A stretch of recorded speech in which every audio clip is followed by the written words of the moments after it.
Movimento consumerista, o papel do Rio Grande do Sul. Em 15 de março de 1962, em mensagem ao Congresso Nacional dos Estados Unidos, o presidente John Kennedy reconheceu o caráter universal da proteção dos direitos dos consumidores. O discurso foi considerado um marco na defesa dos direitos dos consumidores. As palavras causaram impacto e motivaram os debates e estudos em todos os países. All of us are consumers. All of us deserve the right to be protected against fraudulent or misleading advertisements and labels, the right to be protected against unsafe or worthless drugs and other products, the right to choose from a variety of products at competitive prices. No Brasil, a proteção do consumidor surge junto com as consequências provocadas pela industrialização das décadas de 1960 e 1970, seguidas de crises econômicas e sociais.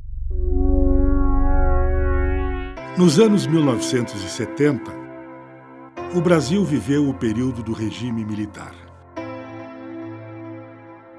A liberdade de expressão foi sufocada e os direitos humanos violentados. Construir uma proposta de proteção ao consumidor era um sonho, e o Rio Grande do Sul teve importante contribuição. Em 1975, Frederico Renato Mótola, jornalista e advogado, liderou em Porto Alegre a criação da primeira associação de defesa do consumidor do país. Naquela época, já com a proposta de se educar para o consumo. A proteção do consumidor só ganhou força no final dos anos 1980, quando o Brasil começou a respirar o ar da democracia e teve a possibilidade de escrever uma nova Carta Constitucional. A sociedade, então, se mobilizou para inserir no texto os direitos que foram sonegados durante a ditadura militar. O movimento consumerista não ficou de fora e incluiu no artigo 5º, inciso 32, que trata dos direitos e garantias fundamentais, que cabe ao Estado proteger o consumidor. Mas esta não foi a única conquista.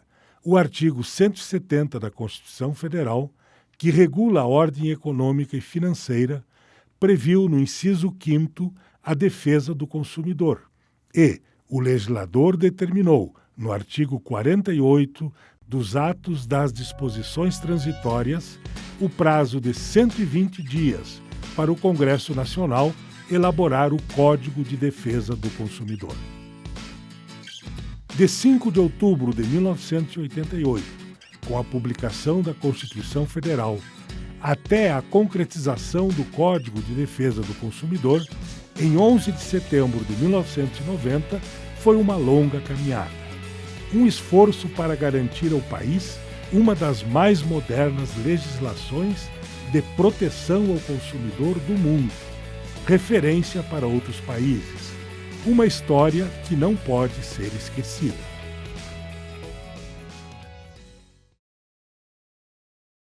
Nessa época, era ministro da Justiça Paulo Brossard, e foi criado o Conselho de Defesa do Consumidor, que foi encabeçado pelo ex-deputado Flávio Birrenbach. Então, editada a Constituição, o Ministério da Justiça se viu impelido a apresentar uma proposta de Código de Defesa do Consumidor. Transferiu a tarefa de nomear a comissão para Flávio Birrenbach, que efetivamente nomeou essa comissão, presidida por mim e integrada por Daniel Roberto Fink, José Geraldo Brito Filomeno e Kazuo Watanabe.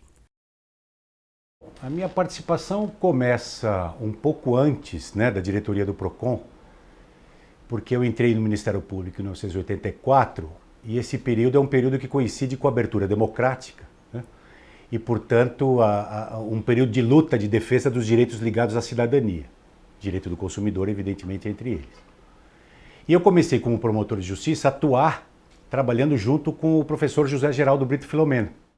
Tinha ouvido falar muito pouco de direito do consumidor, ou defesa, nem direito, defesa do consumidor, porquanto a única referência que nós tínhamos era o PROCON de São Paulo. Em 81 se escreveu um documento muito importante, se redigiu um documento importante, chamado a Carta de Curitiba, em que o Ministério Público, então, desfraudou a sua bandeira de progresso.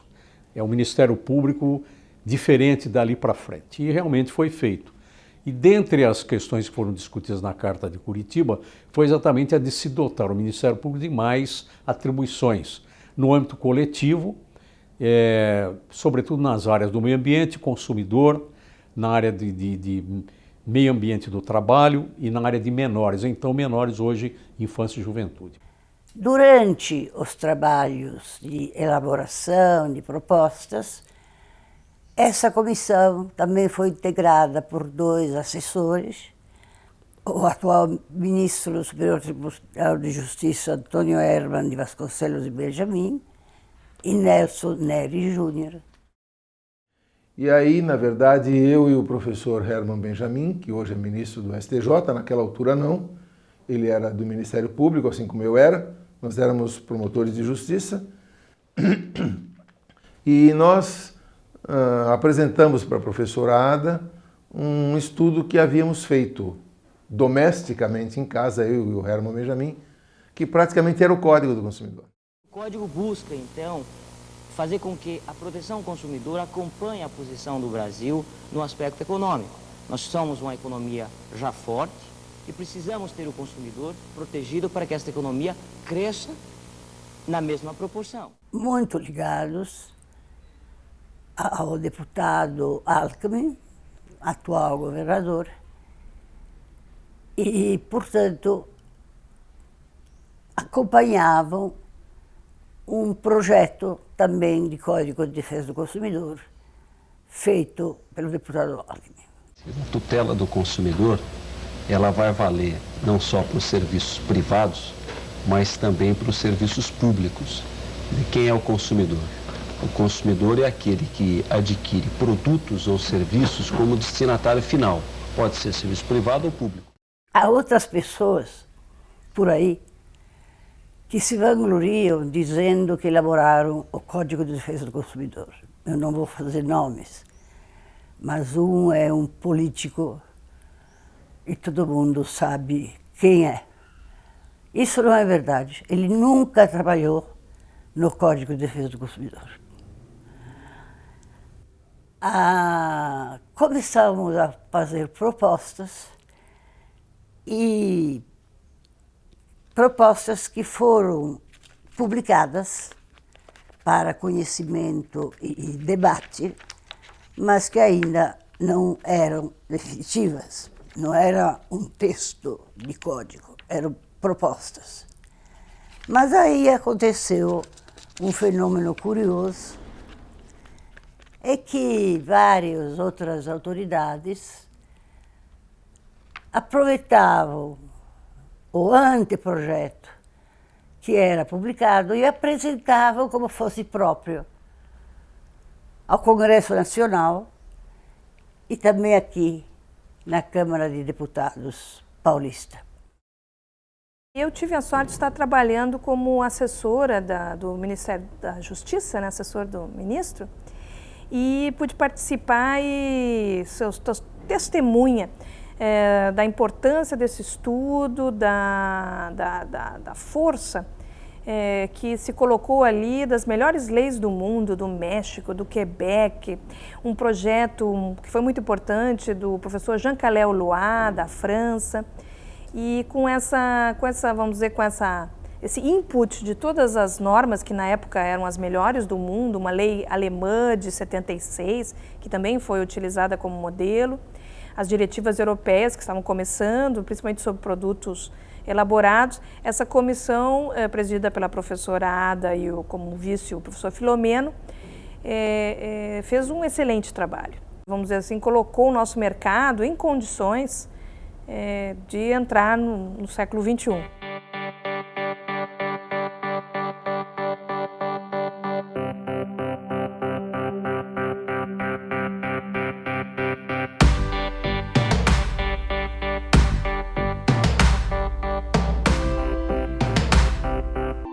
O Código, no Congresso Nacional, recebeu um tratamento, digamos, privilegiado de processo legislativo e ficou pronto para ser votado numa sessão conjunta do Congresso Nacional, já que a comissão mista é das duas casas, e foi aprovado em setembro de 1990.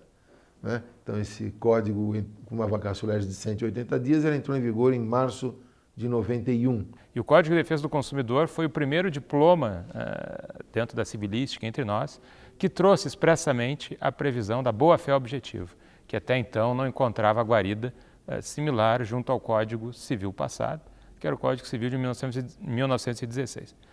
Tanto funcionou a lei consumerista que o Código Civil Novel, que passou a viger em janeiro de 2003, trouxe vários princípios e vários aspectos para o seu corpo, inspirado no próprio Código de Defesa do Consumidor. É realmente um código, um microcódigo, mas ele é um todo construído, eu diria assim, um edifício legislativo ímpar no mundo e um dos melhores. Houve uma coincidência feliz.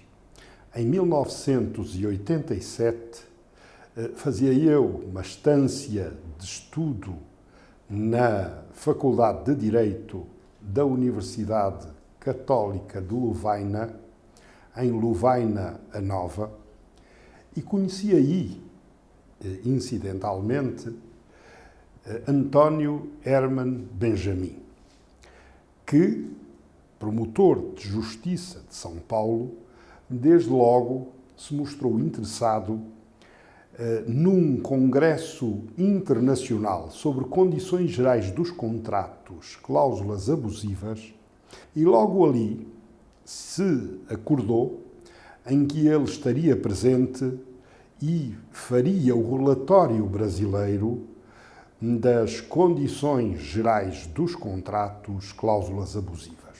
A ideia do código, que aparecia aos olhos de alguns como um mal que poderia vir a entravar a atividade económica, porque se estava a conferir um número expressivo de direitos aos consumidores, esquecendo-se todos de que não há mercado sem consumidores e de que a outorga de direitos, depois da exortação de John Kennedy em 15 de março de 1962, era algo de pacífico.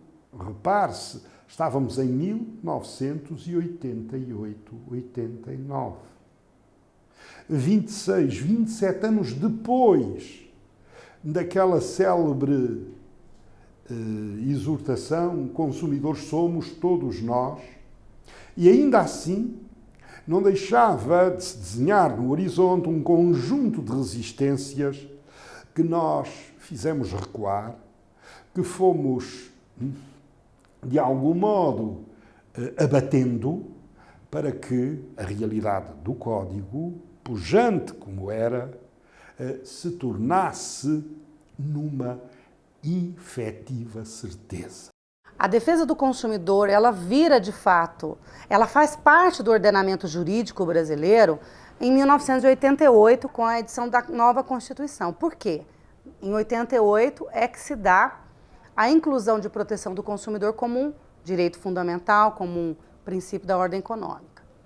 Eu gosto de fazer um corte a partir daí, pensando até que estamos falando com uma universidade, isso, né, tentando fazer um resgate normativo de todo o processo, embora nós tenhamos no Brasil PROCONs, como o de São Paulo, que data de 1976, ou seja, 12 anos antes da Constituição. Nós tínhamos antes a SUNAB, a Superintendência Nacional de Abastecimento, não é? Que, de uma maneira ou de outra, atuavam na defesa do consumidor. Nós temos no Rio Grande do Sul também organizações civis da sociedade civil que antecedem 88. Temos o movimento de donas de casa de Minas Gerais, que também antecede a Constituição de 88, mas são experiências ainda muito locais, não é? Do ponto de vista nacional, do ponto de vista de um estándar de proteção ao consumidor, o Brasil passa a introduzir na Constituição de 88. Nós tínhamos 20 e tantos anos em um regime de exceção.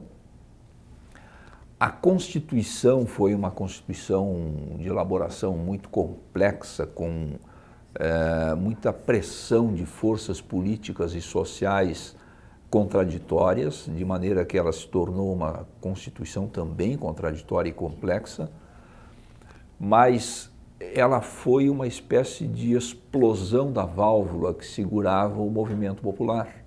Não um movimento popular organizado, direcionado para uma determinada finalidade, mas simplesmente alguma coisa contida, inclusive nos limites da liberdade pessoal de cada um. Estou lembrando aqui de alguma coisa que foi muito significativa na época. Quando a censura deixou de se exercer, os limites da moralidade simplesmente foram transgredidos.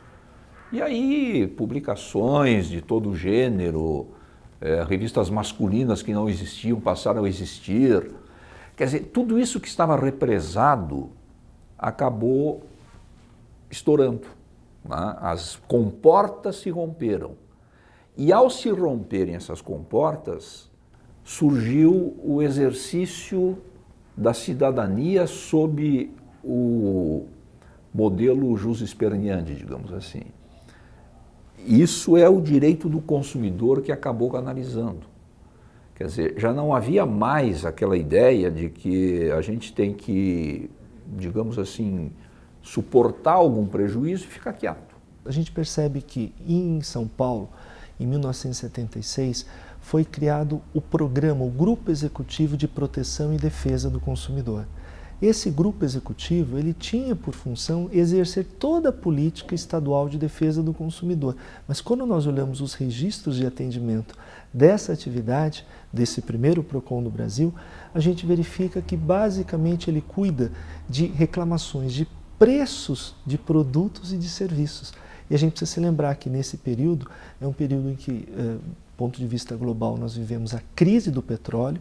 No caso do Brasil, que tinha um modelo de substituição das importações, um modelo fechado, mas que dependia basicamente do financiamento externo, essa crise do petróleo faz com que no Brasil nós tenhamos um momento, o início ou a retomada de um processo inflacionário muito grande. Na prática, é o consumidor que passa a sofrer com o aumento dos preços dos produtos da cesta básica, arroz, café, alimentos, e também de serviços. E serviços que vão impactar diretamente na sua vida, como o caso de habitação e contratos de serviços escolares, educacionais. Era um domingo pela manhã, eu estava lá em Bagé, lá no interior, lá no campo.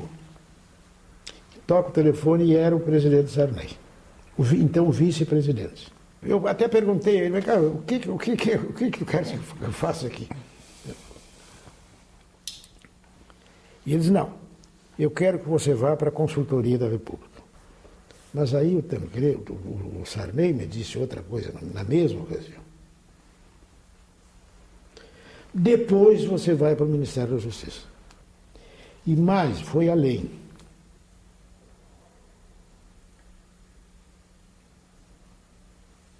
Mas eu quero, antes de deixar o governo, ver um Supremo Tribunal.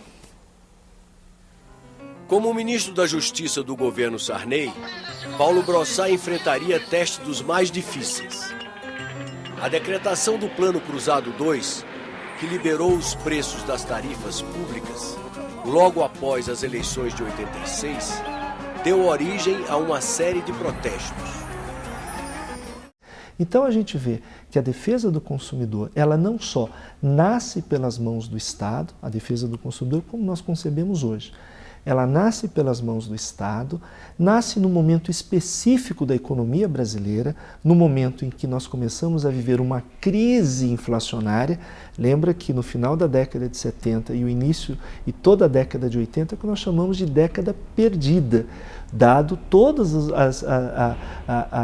as vertentes inflacionárias, as vertentes da economia. Então, a defesa do consumidor, ela nasce na década de 70, num momento específico, onde o cidadão ele precisa de mecanismos de proteção, sobretudo de proteção econômica. Nós não tínhamos tradição de defesa do consumidor simplesmente porque o Brasil não tem tradição associativa. E eu acho que esse ainda é um dos problemas do Código. O Código depende muito da atuação do Estado. São os PROCONs, o Ministério Público. Quem mais atende os consumidores são os PROCONs. Quem mais propõe ação em defesa dos consumidores é o Ministério Público. Nós temos evidências, tanto na literatura como em documentos, que a defesa do consumidor, no caso do Brasil, ao contrário dos Estados Unidos e de outros países, não começa necessariamente pela sociedade civil organizada. O Brasil vive um momento muito específico da sua política, há um regime muito duro, há um regime não necessariamente democrático, e, basicamente, a gente encontra documentos, normas que mostram que a instituição da política de defesa do consumidor, ela nasce pelas mãos do Estado. É o Estado brasileiro quem cria o primeiro órgão de proteção e defesa do consumidor, e este órgão ele passa a servir como modelo para as intervenções que o Estado passa a realizar no âmbito do mercado e da economia. E nós tínhamos antes um processo pré-constituinte, vamos chamar assim, historicamente, no mundo inteiro, não só no Brasil, a afirmação de direitos individuais, né? A defesa de direitos individuais. E de repente nós nos deparamos com a necessidade de defender direitos coletivos, direito de toda uma sociedade. E o pioneirismo disso vem na área de meio ambiente, né? E depois a defesa do consumidor. Indicando que era preciso um regramento internacional e nacional, e o Brasil deu uma resposta muito boa nesse sentido, tanto que o Código do Consumidor ele é considerado como uma legislação paradigma em várias partes do mundo, sobretudo no Mercosul, né? Então é um momento de transição, é um momento de construção da cidadania, o direito do consumidor aí inserido. E eu, felizmente, dentro desse processo, como diretor do PROCON e depois como membro da comissão que ajudou a fazer o Código de Defesa do Consumidor, fez o anteprojeto de Código de Defesa do Consumidor, né? E depois voltando ao Ministério Público para ajudar a implementar esse código, que é o que a gente faz até hoje, né? Eu fiz um relatório que eu reputo como a certidão de nascimento da Promotoria de Justiça do Consumidor no Brasil. Com todo o respeito aos demais colegas, eu digo, modéstia à parte, que fui o primeiro promotor de justiça do consumidor do Brasil. O que o promotor poderia fazer lá? Duas coisas, basicamente. Requisitar a instauração de inquérito policial por crimes contra a saúde pública, fraude no comércio, com a economia popular, tudo aquilo que afetasse o consumidor. Segundo lugar, atuar como uma espécie de segunda instância do PROCON, porque as reclamações chegavam ao PROCON, o PROCON tentava resolvê-las mediante uma audiência de conciliação. Uma grande parte era resolvida, uma parte não, e então para mim, sozinho, eu só era o promotor. O código estava no período de vacatio legis de 6 meses, quando senti o movimento dos empresários de um grande segmento econômico do Rio Grande do Sul, que é o ramo das indústrias de calçados, promotor de justiça em Novo Hamburgo, entendendo que o Código de Defesa do Consumidor faria todas as empresas quebrarem, haveria uma bancarrota geral. E eu comecei a ser convidado a dar palestra na ACI, a Associação do Comércio e Indústria.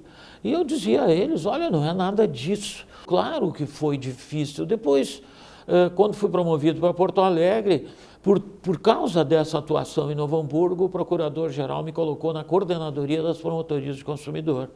Na época também tinha meio ambiente, patrimônio histórico e cultural. E 3 meses depois que eu cheguei em Porto Alegre, na coordenadoria, o colega coordenador foi promovido a procurador de justiça e eu fui escolhido pelo Procurador-Geral para ser o coordenador. Foi aí que eu vim a conhecer e convidar para trabalhar comigo o Dr. Paulo Valério Dalpai Moraes. Nós gostaríamos que tu viesse trabalhar aqui na Promotoria de Defesa Comunitária, que envolve meio ambiente, consumidor. Puxa, mas que diabo é isso, né? O que será isso? Que tipo de trabalho é esse? É basicamente direito do consumidor. Mas eu não entendo nada de direito do consumidor, nunca tinha lido uma linha de direito do consumidor. Não, mas tu tens aí um mês de férias antes de assumir.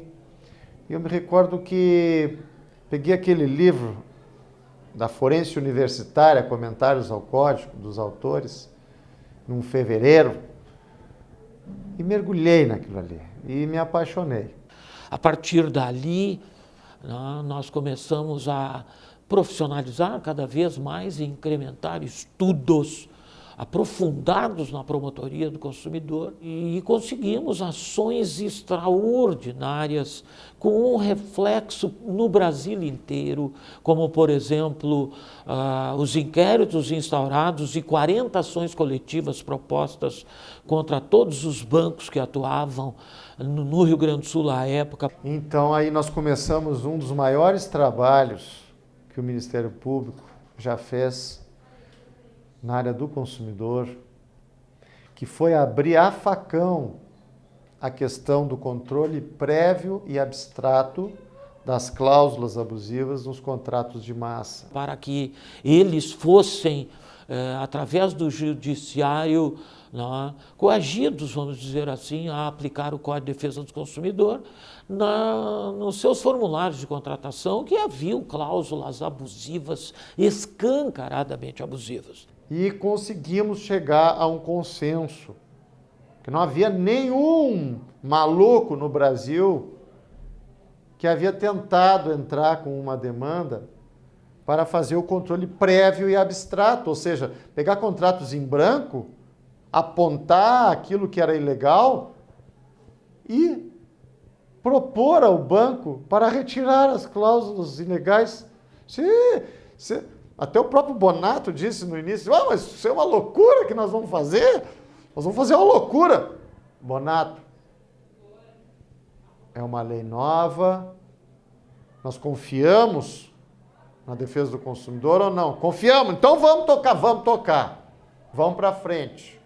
Tomamos também ali providências para acionar a questão dos supermercados na remarcação dos preços, todas as vezes que entrava em vigor planos econômicos, neste plano real que tanto sucesso trouxe para o país, não entrando no viés político, nós tivemos também que acionar as 6 maiores redes de supermercados na época por causa das remarcações de preços preventivas. O Ministério Público Federal, até pela natureza de suas atribuições vinculada à competência da Justiça Federal e, consequentemente, ao questionamento judicial de agências reguladoras, acaba direcionando a sua atuação em defesa dos consumidores muito voltada para a atuação das agências reguladoras.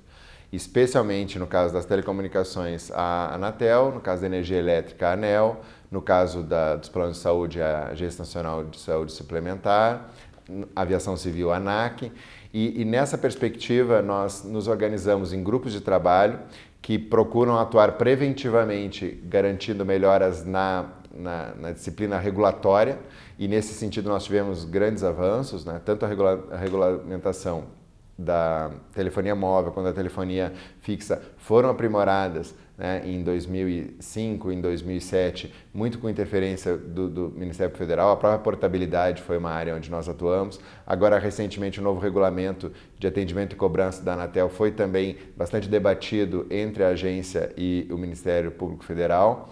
Mas não só na perspectiva da regulação, nós procuramos atuar acompanhando e exigindo providências fiscalizatórias às agências reguladoras, porque elas têm a função de regular e fiscalizar, e por vezes identificamos algumas falhas que são motivo de atuação nossa para que sejam corrigidas. Eu acho que a gente tem várias fases, Nós temos uma fase inicial que acontece em torno da década de meados de 70. O PROCON de São Paulo é a primeira entidade pública de defesa do consumidor. Ele foi um grupo criado pelo governador para estudar esse tema, Na verdade, a história está muito ligada a uma viagem feita por um secretário de Estado para os Estados Unidos e que viu nos Estados Unidos a temática de defesa do consumidor e trouxe para São Paulo essa ideia de começar a trabalhar com o tema de defesa do consumidor. Isso em 73, 74 aproximadamente, né? E aí nós temos então a criação do PROCON de São Paulo. Você tinha nos primórdios uma grande dificuldade de aplicação da lei, do Código de Defesa do Consumidor propriamente dito, porque não havia uma cultura do cidadão como consumidor. A ideia era sempre do tratamento de pessoas iguais. E o Código de Defesa do Consumidor exatamente veio mostrar que era uma relação entre diferentes. E isso foi difícil de se entender na medida em que os juízes dos tribunais, sempre afeitos ao Código Civil de 1916, tinham dificuldade para a aplicação de uma lei de desiguais. 91 é um ano especial para o consumidor brasileiro. Em março, entra em vigor o novo Código de Defesa do Consumidor. Que chances esse código tem de dar certo? O código vai dar certo. A minha expectativa é favorável. Os órgãos e associações de defesa do consumidor já estão orientando os consumidores sobre o Código de Defesa. Aqui em São Paulo, o PROCON, por exemplo, está distribuindo este guia prático, que traz um resumo do Código de Defesa do Consumidor. Foram quase 3 anos de discussões desde que foi previsto pela nova Constituição. Pode-se pensar com segurança que o novo Código do Consumidor traz esperança para o cidadão brasileiro, de mais respeito? Sem dúvida, embora o código entre em vigor a partir do dia 11 de março, nós estamos já vendo o comportamento da população. É com ele que os consumidores vão levar adiante as inúmeras reclamações que até hoje não tinham destino certo. Vai ser muito mais fácil para o consumidor no dia a dia, se ele tiver algum tipo de acidente de consumo, ele conseguir uma indenização. E mesmo, independente do acidente, um produto que ele compre não funcione como deveria funcionar, que ele consiga o dinheiro de volta, ou que ele consiga trocar esse produto. Isso me parece uma coisa essencial no Código do Consumidor. De 85 até o final, até mais ou menos 90 e poucos, o PROCON de São Paulo cresceu muito, mas a gente não pode esquecer que o tema central era o poder econômico por conta da inflação, né? A inflação no Brasil era um verdadeiro absurdo e talvez 90%, 80% do trabalho do PROCON era garantir um poder aquisitivo para as pessoas por conta desse processo inflacionário. Imagina todos os contratos de todas as pessoas sendo reajustados a todos os meses. Era uma verdadeira loucura, né? Então a gente tem essa primeira fase, que é uma fase, vamos dizer, um pouco diferente do que a gente poderia chamar de defesa do consumidor, mas que foi importante, porque se nós olharmos os números de atendimento dos PROCONs, por conta dos planos econômicos, os PROCONs eles têm um salto de atendimento muito grande. Os PROCONs ficaram muito conhecidos por conta dos planos econômicos. Quando acabam os planos econômicos, esse número de reclamações não cai, né? Ou seja, o que significa que o consumidor aprendeu aonde que ele poderia reclamar, em que porta que ele podia reclamar. Nós buscamos, efetivamente, foi fortalecer o sistema de proteção e defesa do consumidor, conjugando com o sistema nacional, mas fortalecer o sistema estadual e estimular os sistemas municipais, porque é lá nos municípios onde moram as pessoas, onde o direito deveria acontecer espontaneamente, e se isso não acontece, ter órgãos que fiscalizem, que protejam os consumidores, me parece muito importante. Então, criar a Escola Estadual de Defesa do Consumidor foi um esforço para contribuir na educação do sistema de proteção do consumidor, mas também nos atores fornecedores, né? Praticamente em todos os países, a defesa do consumidor começa na sociedade civil, né? Então, olhamos nos Estados Unidos, muito ligada ao movimento de questão de preço, de produtos, tal, mas muito ligada à temática mais política, vamos dizer, um pouco mais geral de defesa do trabalhador, né? Se nós olharmos para a Europa, principalmente no pós-guerra, década de 50, a defesa do consumidor nasce muito no sentido de teste de produtos, mas muito voltada à organização da sociedade civil. Aqui no Brasil começa um pouco ao contrário, porque as primeiras entidades de defesa do consumidor, que são do início da década de 70, aliás, aqui no Rio Grande do Sul, né, não conseguiram sobreviver, seja por dificuldades econômicas, seja porque o país vivia uma ditadura, né, e não aceitava nenhum tipo de movimento social, né. Então, esse modelo de defesa do consumidor nasce muito desse modelo do Estado de São Paulo, que é os PROCONs, né. E da década de 70 até metade de 70 até mais ou menos 80, todos os estados passam a ter PROCONs, né? E muitos municípios também passam a ter PROCONs. Então a gente tem esse movimento muito forte. Mas o que é um pouco estranho, né? Porque a defesa do consumidor deveria partir da sociedade, né? E parte do Estado, quando o Estado muitas vezes é quem mais lesa o consumidor. Um dos pontos que a gente entende fundamental na defesa do consumidor é justamente aproximar os espaços de defesa do consumidor da população. Nós temos um enorme desafio, que é municipalizar, fazer com que mais municípios tenham PROCONs.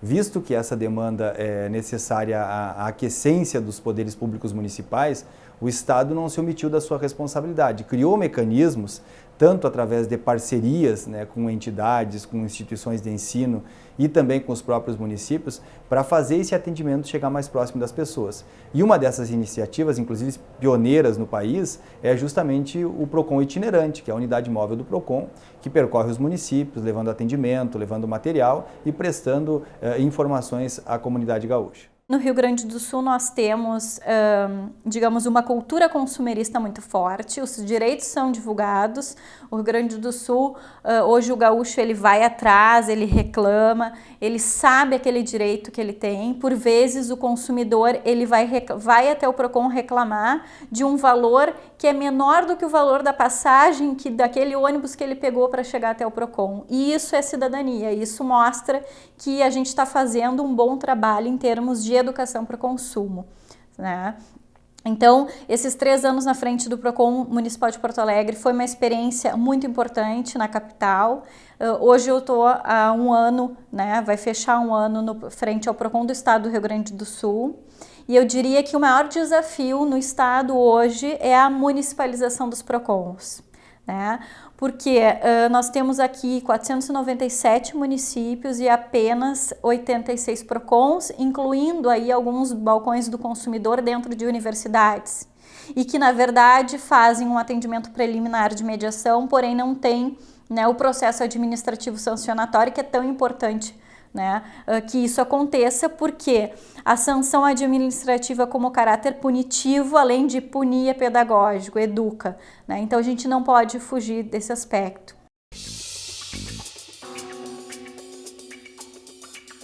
No Rio Grande do Sul a gente tem até um cenário um tanto quanto privilegiado com relação ao resto do país, a gente poderia dizer. Por quê? Porque essas estruturas que compõem o sistema, então, e é assim em todos os níveis, né, municipal, estadual e nacional, que é o PROCON, o Conselho e o Fundo, são, na verdade, estruturas e órgãos que aqui nós conseguimos institucionalizar de forma realmente permanente, né? A questão do Conselho, hoje nós temos 18 entidades, na verdade, representadas no Conselho, a maioria, inclusive, da sociedade civil, o que eu acho que é um ganho importante, né? E nós tivemos já, nesses últimos 3 anos, para se ter uma ideia, nenhuma reunião frustrada, ou seja, todas com participação maciça, né, das entidades, e algo em torno de 10 a 11 reuniões por ano. Então isso dá mais ou menos uma reunião por mês, ou seja, um conselho estadual bastante atuante.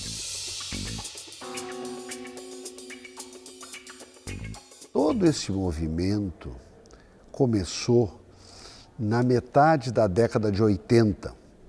Nós acompanhávamos isto pela advocacia, como advogados, preocupados principalmente com os projetos em razão de bancos de dados, arquivos de consumo e a responsabilidade daí decorrente, em razão da advocacia que fazíamos à época, advocacia ligada ao SPC de Porto Alegre, à Câmara de Diretores Logistas, né? Inclusive a Federação e a Federação dos CDLs do Estado. Então acompanhávamos vivamente esse projeto.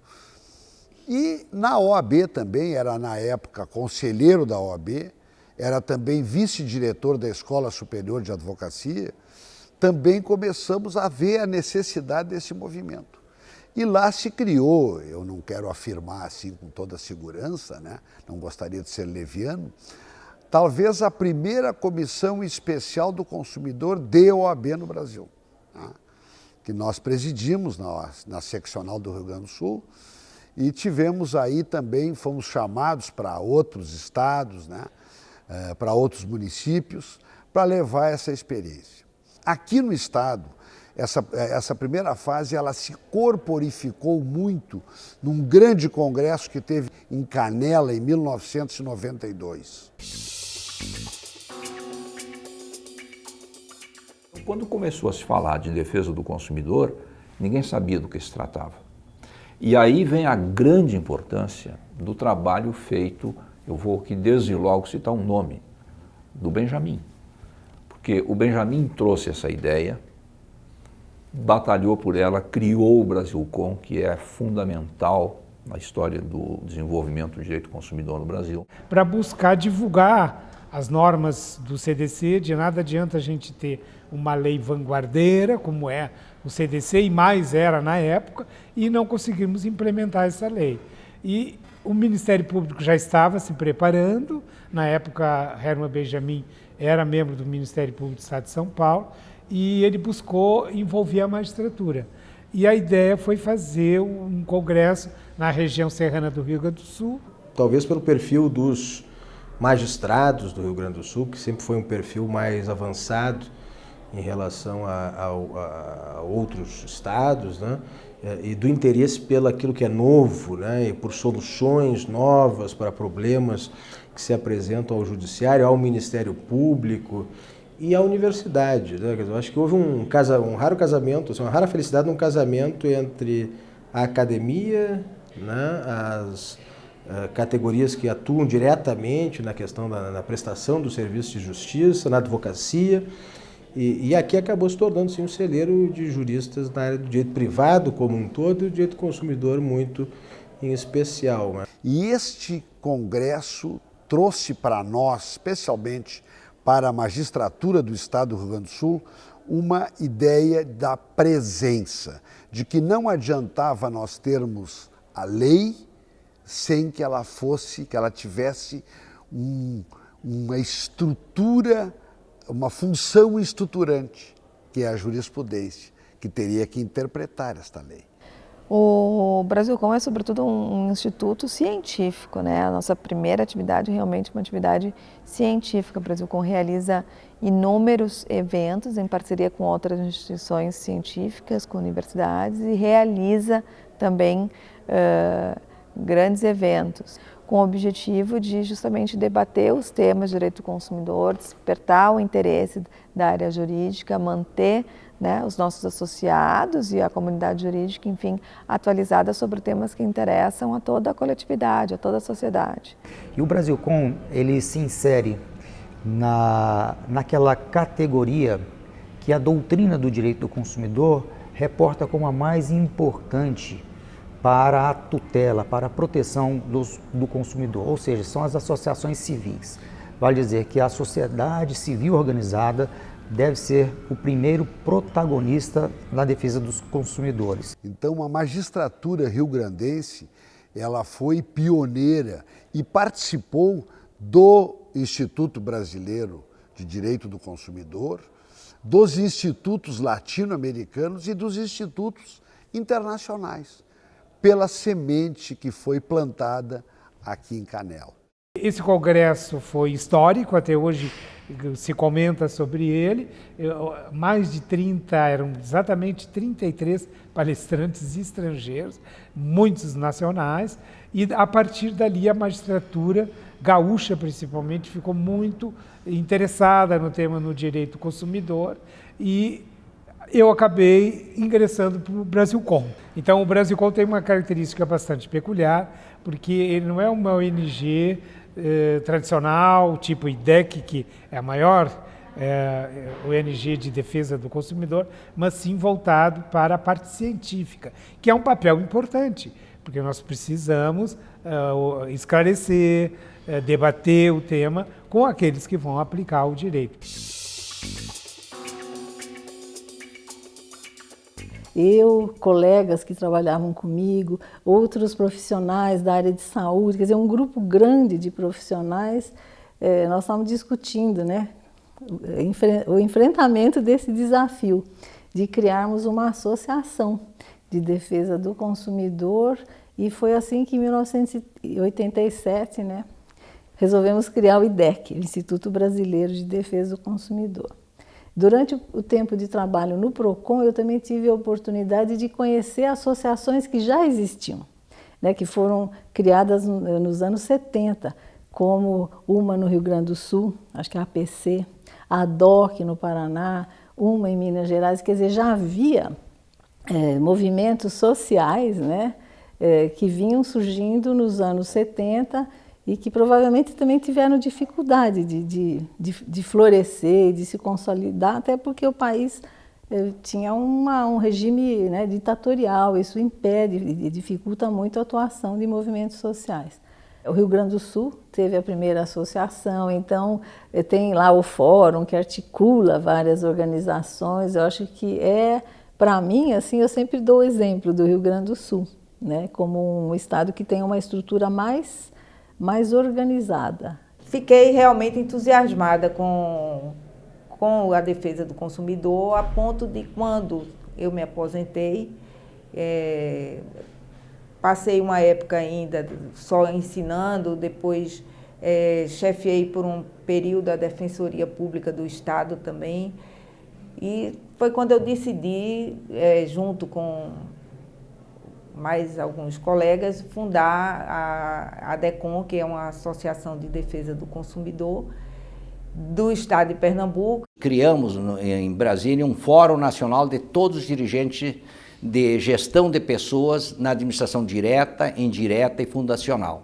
Vindo para o Rio Grande do Sul, na época, em 96, nós tínhamos a SUNAB, nós tínhamos todas as entidades, Ministérios Públicos, Defensoria, Ministério da Agricultura, Vigilância Sanitária, Secretaria da Agricultura, Meio Ambiente, e ninguém falava entre si. A gente provocou, foi bem aceito, nasce em 96 a primeira convergência dos atores de defesa do consumidor. E logo em seguida, em 97, começa e cria-se um comitê de combate à adulteração do combustível no Rio Grande do Sul, que já tinha surgido em outros estados. E qual a nossa surpresa? Hoje nós temos, dentro do cenário brasileiro, o melhor controle de combate à adulteração de combustível do Brasil. Criei o projeto do Balcão do Consumidor, aqui em Passo Fundo, em setembro de 2006, que é um projeto inédito numa parceria com prefeituras municipais e Ministério Público. Veio entregar o projeto o professor Rogério Silva e viemos a implementar a parte do atendimento das relações de consumo, onde os acadêmicos e professores orientam os consumidores, e também trabalhamos com toda a parte da educação para o consumo. O mais importante é a transformação que os alunos têm e também os resultados que a gente consegue entregar à população.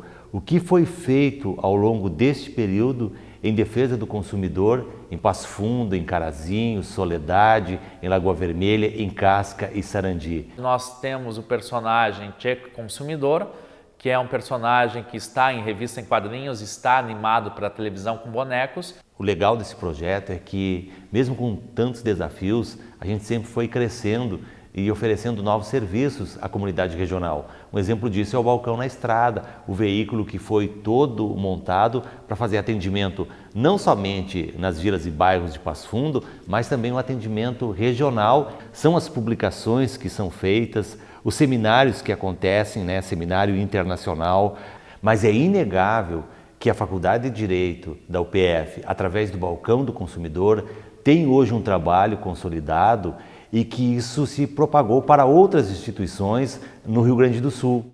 É bom lembrar que a Constituição Federal, ao tratar das competências legislativas, deu poderes aos estados e municípios para legislar em matéria de defesa do consumidor.